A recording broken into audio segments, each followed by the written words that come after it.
let's talk about Chamber. Very one-sided. Yay again delivering the opening blow, and he is hunting down another. He's just too quick. More specifically, let's talk about Jett and Chamber and the meta in the professional Valorant scene as it currently stands. Lock-in Brazil is going on, and we've seen a lot of meta shifts since the last year, 2022, where Chamber dominated everything. And since Chamber's nerf, essentially he's been replaced by a combination of Killjoy and Jett to fill in for those operator and sentinel capabilities that Chamber used to hold.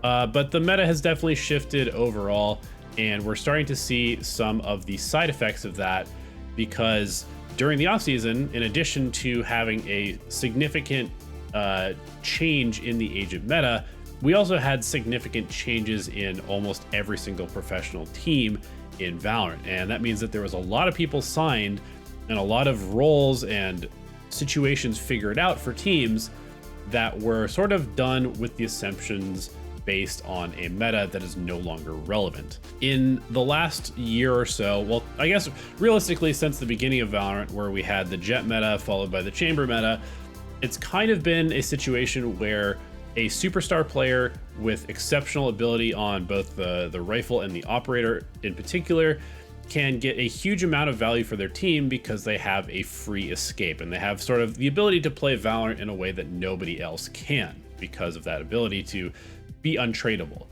And I think that this has potentially taught our group of players who have decided to dedicate their career or their playing time thus far to Chamber and Jett, it's taught them some potentially bad habits. And the reason that I say that is because we're starting to see that some of these players who were exceptional players on Jett and Chamber, when those were the two agents that they needed to know, are not having the same levels of success that they were when they're having to be put on agents like Raze or Neon or something that is not even duelist related. And I don't want to focus too much on any particular players, but there are a few that come to mind that when we see them playing the Raze, there's just not the same fluidity to their gameplay. There's not the same impact. It looks like everything they're doing is high effort. Like they're not in the moment playing the game the way that they are when they're on these other characters that tend to be a little bit more selfish. And that's another thing that I think is really important to think about,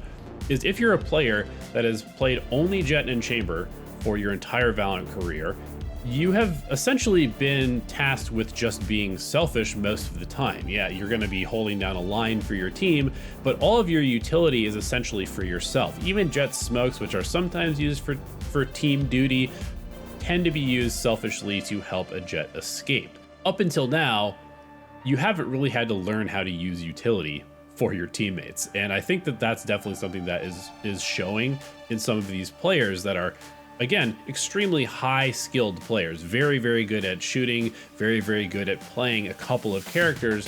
But when you ask them to, be part of a more complicated execute, to layer utility, to instinctively know how to counter utility with their own utility, we're seeing a bit of a gap. And because of that, I think we're starting to see a bit of a gap in terms of the impact of these, superstar duelist players. For example, I would look at somebody like Durka or Fnatic, and I would probably consider him to be the best duelist player in the world currently. I'd say it's maybe between him and Osbos for Loud. And the reason for that is that these are the two players that come to mind when I look at their play on Jett, when I look at their play with the primary op role. They're getting a lot of early picks, they're doing a ton of damage, the knives are crazy on the Jett. But then you switch them over to the Raze for a map like Fracture, there isn't a lot of fall off in their performance. They're still doing a ton of damage. Maybe they're not getting the same number of early round operator picks that they would playing the Jett role, but their impact is still extremely high. They're still contributing to their team. They're still entering sites. They're still cracking rounds open with their individual skill. And it doesn't look like they're uncomfortable. Whereas if we look at some other, again, superstar players, I mean, let's talk about some of the bigger signings that happened in the offseason. We've got Cryocells, who is an outstanding Jett and Chamber player, incredible with the operator, incredible with the rifle.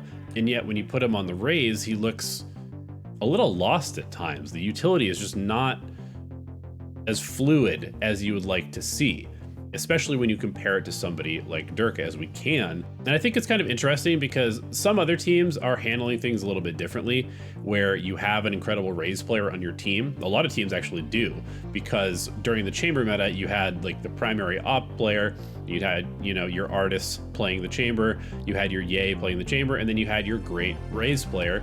So let's say a Zipan playing the Raze next to Artist's chamber. And I think that that sort of split duty can work in the current meta, but it requires that the player who's used to playing the op character and sort of being the entry on Jett has to change their mindset to some extent, and they have to pick up a different role entirely to allow the Raze player to then be that superstar duelist on those maps. And so, you know, sometimes we've seen the Jett players then playing the Sage, for example, and opping on the Sage. We've seen that 100 Thieves has experimented with putting cryo cells on Omen on Icebox and having him op on Omen, which has had decent results.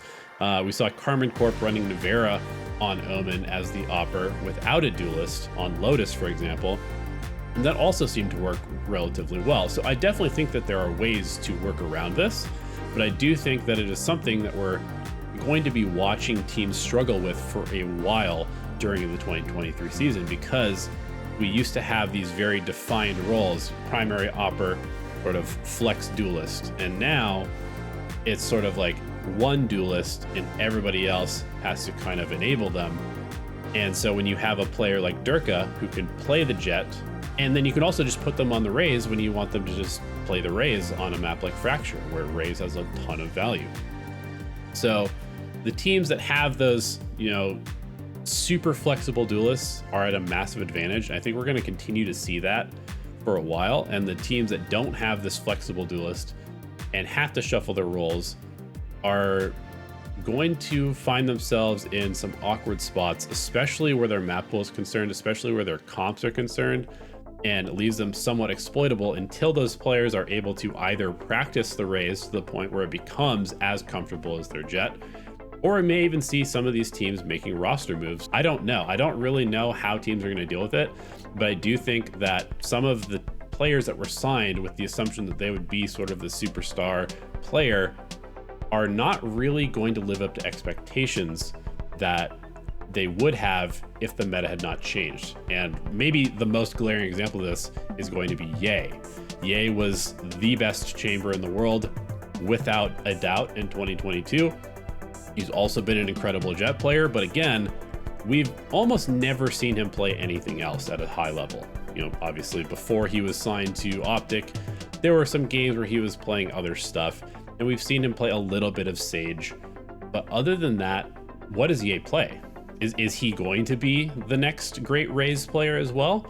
Or is he going to go a more sort of flex route, and whatever team he ends up on, I don't know where that's going to be, they will have a Raze player who can fill that role. They'll have a Raze Neon player, and then Yay will sort of take the back seat, which is kind of what Cloud9 was trying to do at lock-in, and it clearly was not working for them. Either way, it's going to be really interesting to watch. I'm super curious to hear what you all think about it down in the comments below, and we'll see you in another video very soon.